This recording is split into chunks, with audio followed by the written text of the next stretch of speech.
YouTube প্রতিষ্ঠা জাভেদ করিম যে বাংলাদেশি সে তথ্য আর নতুন করে দেওয়ার প্রয়োজন নেই। তবে সম্প্রতি তার অ্যাক্টিভিটি থেকে ধারণা করা হচ্ছে আবার হয়তো ইউটিউবে ফিরতে পারেন তিনি। 2005 সালের 24শে এপ্রিল জাভেদ নিজের নামে একটি ইউটিউব চ্যানেল খুলে প্রথম ভিডিও আপলোড করেছিলেন ইউটিউবে। এরপর থেকে তাকে আর কখনো কাজ করতে দেখা যায়নি ইউটিউব কন্টেন্ট নিয়ে। এমনকি তার চ্যানেলটিকেও ঠিকভাবে সাজাননি তিনি। ইউটিউবে আপলোড করা তার সেই প্রথম ভিডিওটি দেখতে এখনো ইউটিউব ইউজাররা প্রত্যেক দিন ভিজিট করে থাকে তার চ্যানেলটিতে। তবে এতদিন নিজের চ্যানেলে কোনো প্রোফাইল পিকচার বা কভার শর্ত না থাকলেও মাত্র কিছুদিন আগে প্রায় 19 বছর পর চ্যানেলে নতুন পিকচার যুক্ত করেছেন তিনি।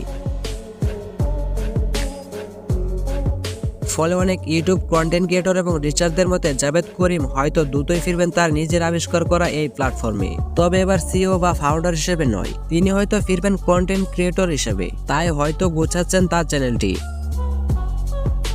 প্রকৃত অর্থে চ্যানেলে একটি ভিডিও রয়েছে, যেটি কিনা ইউটিউবের প্রথম ভিডিও। পাশাপাশি জাভেদ করিমের এই চ্যানেলটি ইউটিউবে খোলা প্রথম চ্যানেল, যেখানে কিনা বর্তমানে প্রায় 48 লাখ সাবস্ক্রাইবার রয়েছে। তবে বর্তমানে তিনি ইউটিউবে ফিরলে কি ধরনের কন্টেন্ট নিয়ে ফিরবেন বা দর্শকরা তার থেকে কি পেতে যাচ্ছে তা এখনো জানা যায়নি। প্রকৃত অর্থে তিনি ফিরবেন কিনা সেটিও একটি বড় প্রশ্ন। ইউটিউব হলো একটি American online video sharing platform. তিনজন প্রাক্তন পেপাল কর্মচারী চার্ট হ্যালি, স্টিভ চেন এবং জাভেদ করিম দ্বারা 2005 সালের ফেব্রুয়ারিতে প্রতিষ্ঠিত হয়েছিল এই ইউটিউব।